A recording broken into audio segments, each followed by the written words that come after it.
An absolute butt ton of stuff has happened in rollerblading recently. That's right, I said butt ton.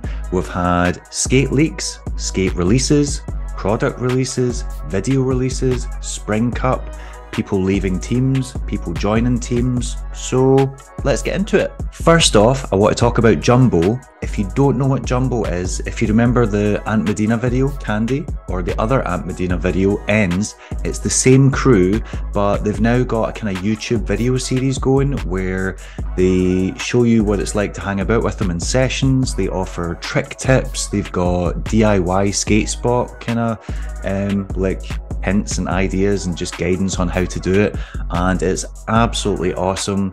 It's got skating from Ant Medina, Andrew Broome, Heath Burley's in there. You see Mason Richard popping in and out. Who else is in there? Oh, they've also got a new addition to their crew. They've got Michael Kraft. And so I stopped chewing, I put it on the other half. I texted my partner and said, hey, are these the right gummies? No, they are not. And then I was like, can I make myself throw up? Because I'm about to go to space, and I was also supposed to go skate. If you don't know who Michael Kraft is, he was the guy doing all the fidgety, wizardy, mental footwork in the new Basement video, and he's got one of the most entertaining Instagram accounts around. This video series is just, it's unbelievable. It's like hanging out with him every weekend. I totally love it. It's definitely my favorite YouTube account in regards to rollerblading in recent months. Every time a new episode's out, I totally love it. It's like being there with them, and you just get to see the process of them, you know, skating spots, getting kicked out, the kind of banter that they have between each other, and it will remind you of the fun that you have with your crew. So if you haven't checked it out, make sure you do. Jumbo. The videos are made by, I think they're made by Cody Sanders, can't remember. Yeah, I'm pretty sure it's Cody Sanders, and they're really well made. They're a lot of fun. I thoroughly recommend you go and look at their YouTube channel after you've watched this video. Another great recent release was Mantra 2, the follow-up to Mantra. It was made by Rob Kellett, aka Rob Kellett, and it features the Brisbane crew. Again, just a lot of fun, really like made in quite a humorous way, doesn't take itself too seriously. Again, you just kind of feel that you're hanging with the boys, getting clips, having a laugh. Some great skating in there as well. So yeah, I would thoroughly recommend checking that out as well.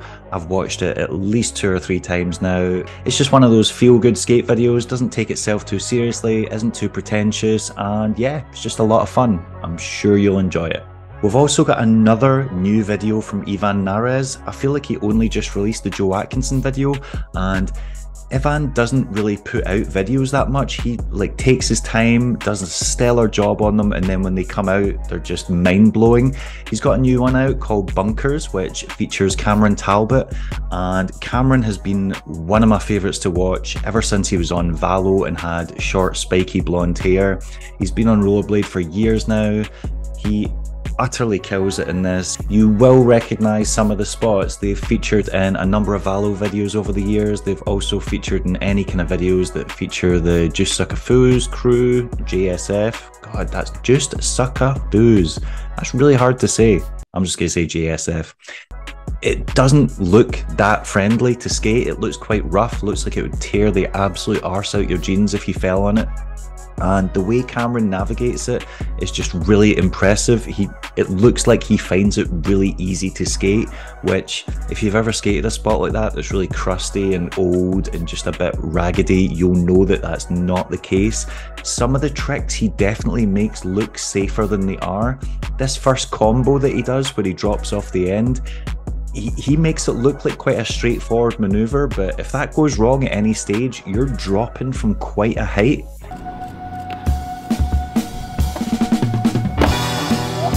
Also, this fish brain along and down, beautiful. This trick that he does here, I don't think many people would see that as a spot or even an option to skate. Like jumping onto that narrow ridge and then coming off it like that. I can't think of many people that would come up with that, or I definitely wouldn't look at that and think, oh, that's a spot. Also, this ender is deceptively dangerous. He basically disasters onto a topsail on a handrail, which, if you watched any of Demetrius George's Instagram clips, you know can go horrendously wrong and really hurt. And he just makes it look like he could have done it every try. In team news, it would appear that Cody Refner is no longer on Razors because in recent Instagram footage he was seen skating pink Aeons, the Bladies Aeons. I'm pretty sure he borrowed them off Ryan Parker, but if he's not quit Razors, I can't imagine they're going to be too happy about him putting up footage in USD Aeons. So yeah, don't know what's going on there, but doesn't look like he's skating for them anymore. This follows the departure of Derek Henderson, who recently announced that he was stepping down from the pro team. So the Razors team is starting to look quite slim these days. There's not that many people on there. And in UK blading news, Billy Martin, who has been killing it for years and has one of the best vintage rollerblading wheel collections going. He's got all the Mind Games, all the mediums, all the Senates. It is unbelievable. He has just picked up a sponsorship from Rollerblade UK. Billy's put out a bunch of sections in recent years. He's been kind enough to send them to me, and he properly puts in a shift. He is always coming out with new content, always out in the streets, always filming. So it's nice to see that it's been recognised, and hopefully we're going to see a lot more from him in the future. Roces have recently announced another pro skate for Bobby Spazov, and once again it has divided the inline skating community.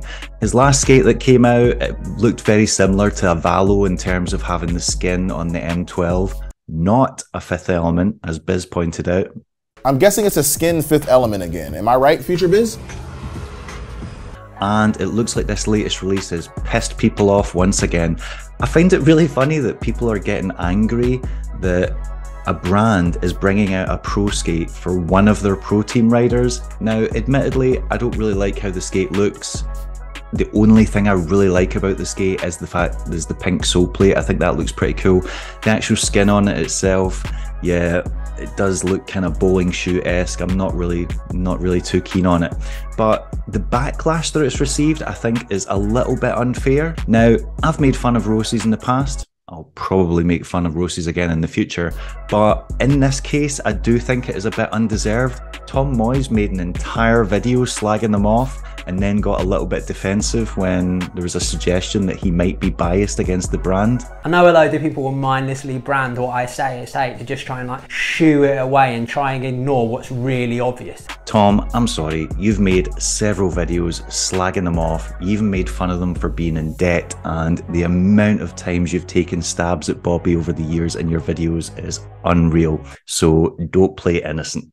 A lot of negativity surrounding this release stems from the fact that some people seem to believe that Fabiola was going to get a pro skate. Now, those people that came up with that idea just made that up out of thin air. Roces at no point suggested that Fabiola was going to get a skate, not even once. People have just added the dots together and got it completely wrong. True, Fabiola did ask for a pro skate. She said she wanted a pro skate from Roces, and Fabiola is undeniably the most iconic female skater of all time. Let's play devil's advocate and say that Roces did release that skate and it was Fabiola's pro skate. People still wouldn't have liked how it looked, and I guarantee you there would also be backlash with people saying, oh, Roces are just trying to capitalise on Fabiola's fame, they're just trying to make some money off her legendary status. Basically, Roces just can't win. But the fact is, Roces have got a responsibility to their pro team, and they're doing what they're meant to do. They're regularly releasing pro skates for their pro team. In fact, since the Roces Aggressive program relaunched with a new team, they have released more pro skates for their team than most other brands. They've released more pro skates than Razors. They've released more pro skates in that period than them skates. I think USD probably have released more, but not by much. So they're doing things right. They are regularly giving skates to their riders, as they should, and they're one of the few brands in rollerblading that actually pay a salary.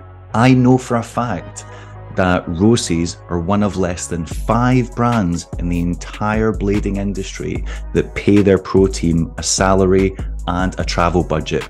Let that sink in, less than 5. So yes, could they do better? absolutely, but they're doing a pretty good job in comparison to the rest of the industry, and the industry's not in that great condition at the minute, because if you've got that few brands able to pay a salary, things aren't great. Now, if we get onto the point of female representation in pro teams, yes, Rosie's is doing a terrible job. They do not have a single female rider in their pro team. They've never given a pro skate to a female rider, but guess what? Most other boot brands in rollerblading are exactly the same. Rollerblade, they've been going for what, 4 decades?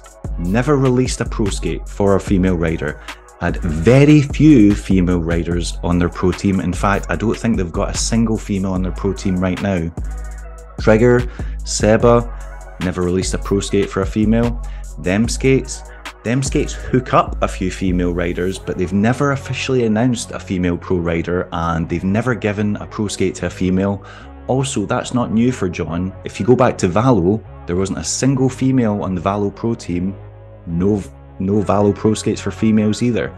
USD are one of the few brands that have given a pro skate in recent years. They've given it to Mary Munoz, they've given her an Aeon and a free skate, and then they've also done the Blady skates.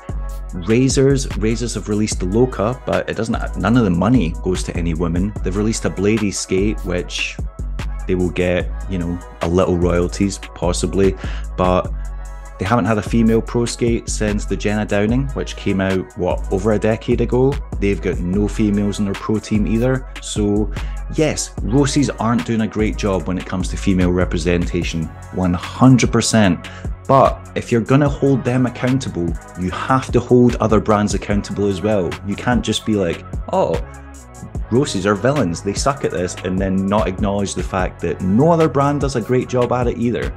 The only 2 brands that currently have a female on their pro team are USD and Faction.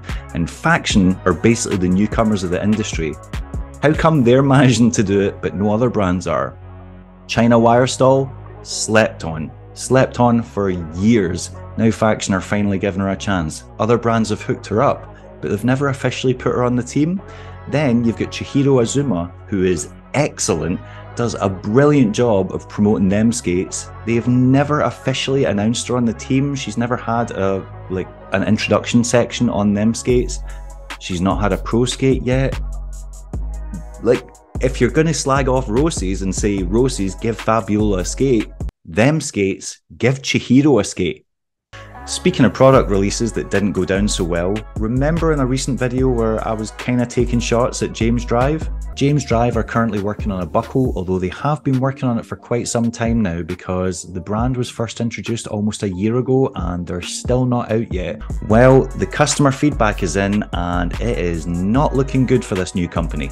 When I mounted the memory lock, I then went to feed the strap into the ratchet on the opposite side and to bend it just ever so slightly to get to the point where it could enter the ratchet. At that very modest bend, it just snapped in half instantly. And because this piece is shorter, it's a little harder to break, but you can see how quickly it just breaks. To make matters worse, after the customer decided to modify what was left of the broken buckle and put it on an existing buckle system, this happened. Laced up, super hyped to get a street session going, and the memory clasp just breaks also. It's honestly astonishing how poorly made these are. So a buckle is a pretty simple system. It just has a strap, a buckle, and the fixings, and both the strap and the buckle in this instance have been defective. As far as disastrous product launches go, it doesn't get much worse than that. In the run-up to Spring Cup, which just recently happened in Santa Ana, California, there were a bunch of product releases or teases, whatever you want to call them, First up, you had Braindead that were teasing starting their own wheel company. They had just put an image up saying Braindead Wheel Co. Do you want to know how many wheel companies we've got in aggressive skating right now? Too many. The last thing we need is another wheel brand coming into an already oversaturated market. There was meant to be an announcement about this at Spring Cup, but there was nothing official put on Braindead's Instagram. No one posted about it over the weekend, so I don't know if the stuff didn't arrive in time, the stock didn't arrive, or whether they just decided to delay the launch, but it looks like they kind of teased launching the wheel or the wheel company, or it was meant to come as part of a bigger project and then just never seemed to arrive. So if anyone has any information about this, leave it in the comments, but it looks like they're not out yet. Moonshine released a pro wheel for K-Luth. Luth. I'm definitely saying that wrong. K-Luth. Either way, it looks unbelievable. It comes in this really cool packaging that looks like a spray can, which if you know about Kay, she's really into graffiti and art, and in the promo you actually see her making a mural on the wall, which is awesome. I love how they've tied the media into the product. And the packaging, on top of the packaging, the lid of the spray can is actually a piece of wax. So you get the wheels, you get the cool packaging, and you get something functional on the top that you can use. I love this. I think things like this are really cool. It harks back to Senate in the 90s, just making this really exciting packaging that you can get hyped on, and I think Moonshine have done a brilliant job. They sold out really quickly at Spring Cup, and then they put them on their website on, I think it was on Monday, and sold out again. Apparently they've only got a few sets left that they're just going to be selling in person, but a really successful product launch. 10 out of 10 to Moonshine. You guys did a stellar job on that. If you were at Spring Cup, or like me, you just stalked everyone's social media to check out what was happening at Spring Cup, you will see that there is a new Mesmer skate. Do you remember the Mesmer NYC Volume 1 video where Dennis Lopez was skating these skates?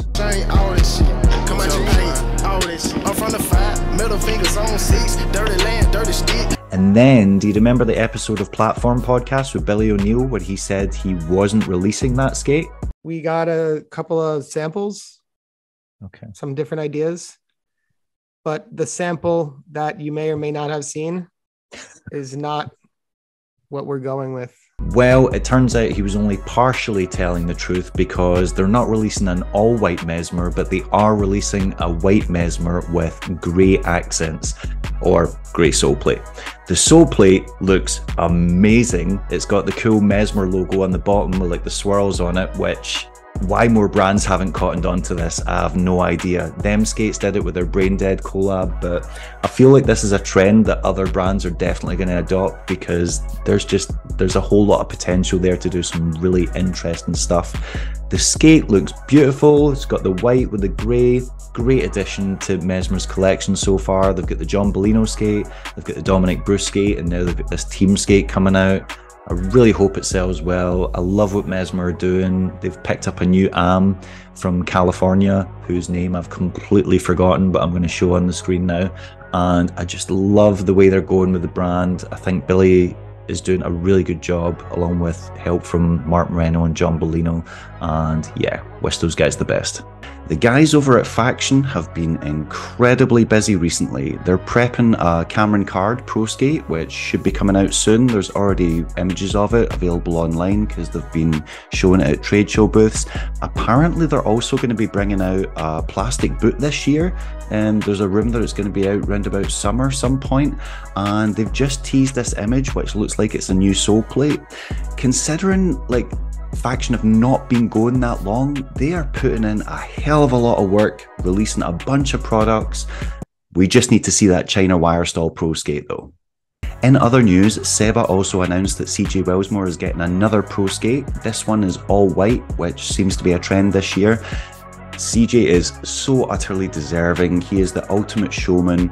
Although, since Seba and FR split off and Anthony Poitier, Fred Bukowski and Diaco Diaby moved over to FR, it kind of seems like Seba's a bit of a one-man show, and it's kind of crazy to think that the entire time Seba have been doing aggressive, they've only released Pro Skates for CJ. They've never given anyone else a chance. Like, don't get me wrong, CJ is the ultimate showman and one of my favorite skaters to watch. If you're going to base an entire brand around one guy, that is the guy to do it. But you do kind of wonder if they're ever going to give anyone else a chance. The product that I was most excited about to be revealed at Spring Cup was more images of the standard Skateco skate. They now have it in clear glass, so you can see more detailed images of it, like the riveted cuff, which I don't know if that's going to stay, but nothing wrong with a riveted cuff. If you want to customize your skates, or you're the type of person that likes to tinker with them, getting a riveted cuff off isn't that big of a deal. I'm not too keen on the cheap looking buckle. It looks like kind of ones that used to come on razors, but they're starting out. It's early days. They've got time to improve and tweak it and make it better. But I do like the fact that the shell looks kind of similar to the USD Sway, because that's currently my favorite skate at the moment. The sole plate also looks really good, looks nice and generous without being ridiculous. And Brandon Drummond was actually fortunate enough to get a pair of the skates in his hand. I'm not jealous. I'm not jealous at all. Shut up. There's no one in the room. I'm talking to myself. He got to see them. He got to try them on. Not jealous. I repeat, I am not jealous. And the images that he showed also gave an insight into the frame. I think it's got a really nice aesthetic to it. The H block kind of has a similar appearance to the Kaiser Fluid 5, but you know, with maybe not as deep. But yeah, what standard they're going for, I'm really excited. I am definitely putting in a pre-order when they are announced. And yeah, if you can't tell, I am very hyped and looking forward to them. As for Spring Cup itself, this year was a little bit strange. They decided to make it a cash for tricks format, which is a little bit odd in the sense that many people consider Spring Cup to be a major event in the rollerblading calendar, and that like format to a skate competition is normally the kind of thing that you see as a side event. So Winter Clash in the past, they've done Cash for Tricks as a side event to the main like pro comp. The NYC Invite, they've handed out Cash for Tricks as well as, you know, placing in the competition and getting the prize purse. Who else has done it? Capital Rollers have done it in the UK as well, but again, it's like a side event to the actual comp. So it feels kind of weird to do it in that format, but I get that they're experimenting, so it makes sense to just try new things, and hats off to them for that. From a competitive point of view, if you're one of these guys that travels the world to compete and you're like regularly placing, you know, top 5, top 10 in competitions, I think you would be put off going to an event if you knew that was the format, because you wouldn't be able to place, you wouldn't be able to get a potentially large prize purse for getting first, second or third. So it would put me off, say, coming from Europe to skate at Spring Cup if you knew that's how the event was going to take place. I tried to watch some of the live streams of this. Intuition did one. Like, they tried their best, and it is their first time doing it, so they're going to learn from this, but it just wasn't that engaging to watch. I watched it for like 10-15 minutes, but just the kind of narrow view of one obstacle and just seeing people hit it over and over and over again just got really repetitive, and I couldn't really handle it for that long. But yeah, they're on YouTube if you want to go and check them out. I think from like a spectator's perspective, it would be really interesting, because you would just see a bunch of people sessioning in an obstacle, which is an accurate representation of rollerblading. When you go street skating, a bunch of people do just session, you know, the one obstacle, the one thing in the environment. So from that perspective, it gives a realistic insight into rollerblading. I just don't think as a competition format it works.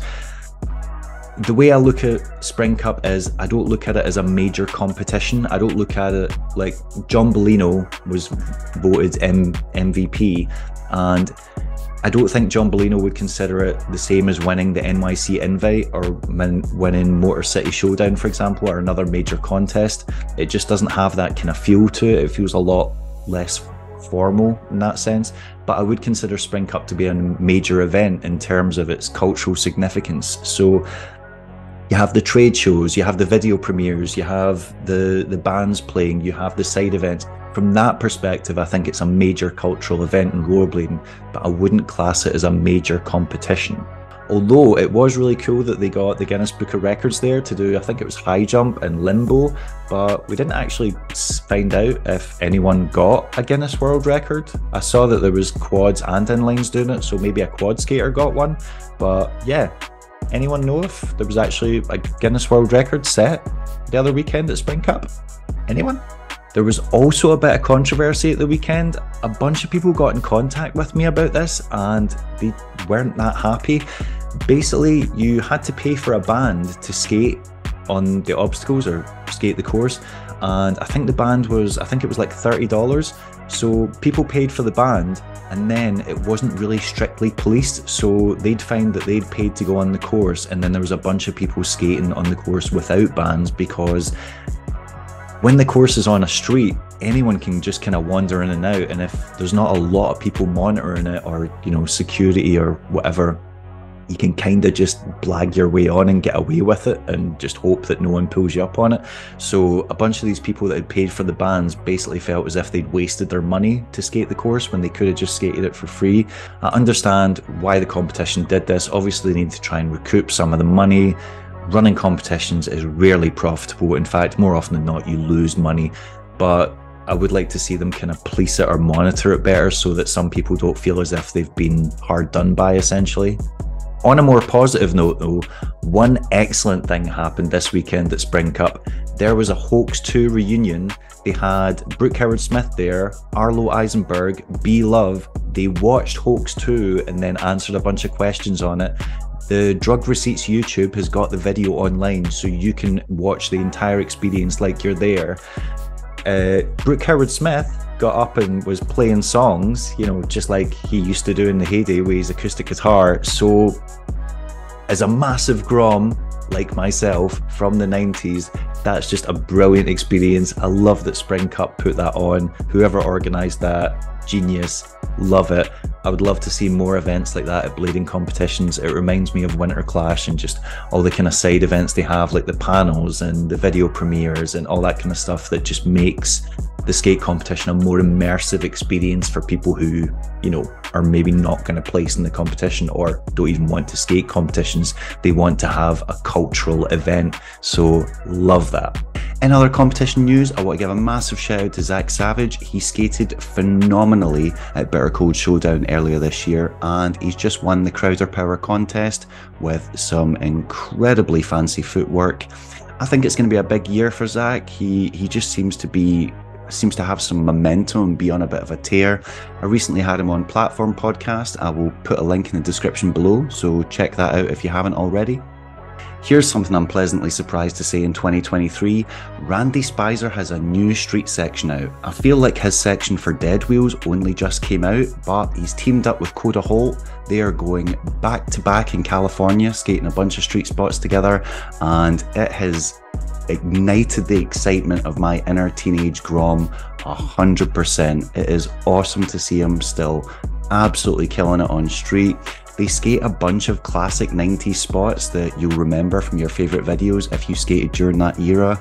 And sometimes when like people do collaboration edits like this, it doesn't really work out. I remember when Eric Rodriguez and Julian Ba did a split section and just their styles and skill level were so unevenly matched that it just looked really weird.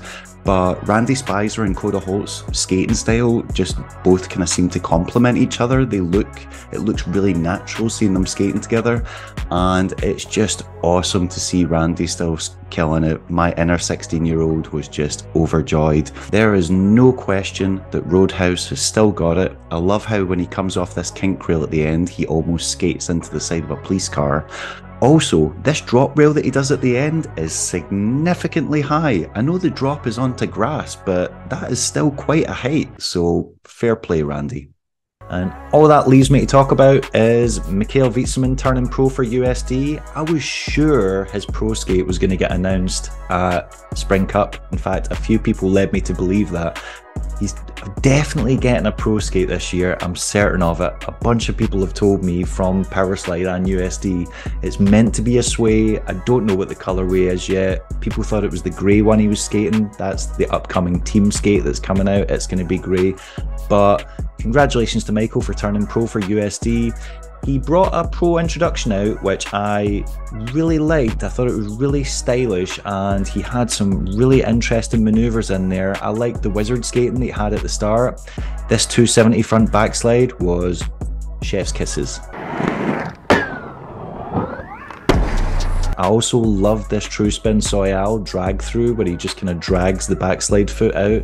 very stylish, very controlled, very cool. The only complaint I have about the section is I feel as if he played it a little bit safe. I would have liked to have seen him just kind of push himself a little bit more and try and get out of his comfort zone. The train track gap that he did, it looked a little bit small. I would have liked to have seen him 360 it. In fact, I'm pretty sure he could have 360'd it.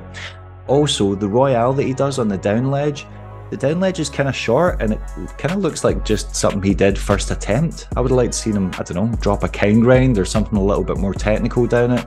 There was also just another couple of tricks where I felt like he could have, you know, pushed it a little bit further, got a little bit more technical or taken a little bit more risk. But with Mikhail's skating, he's obviously going for, he wants it to be visually pleasing. He wants a really nice aesthetic. So maybe his approach was just do it simpler, do it cleaner, make it look better. Maybe he just didn't want flailing arms, or he wanted to be as controlled as possible. So 100% get it from that perspective. If you haven't seen it, link is below, check it out. I want to give a massive shout out to my Patreon supporters. They are listed on the screen now. If you want to join the Wheel Scene Patreon, you can do so for as little as £3 a month. I am not going to talk about it anymore in this video because it annoys me to talk about it. But yeah, your support would be greatly appreciated. I'd love to hear your views on some of the news stories that have come out recently, either the products or the team changes or the videos. Let me know in the comments below, and yeah, speak to you guys soon.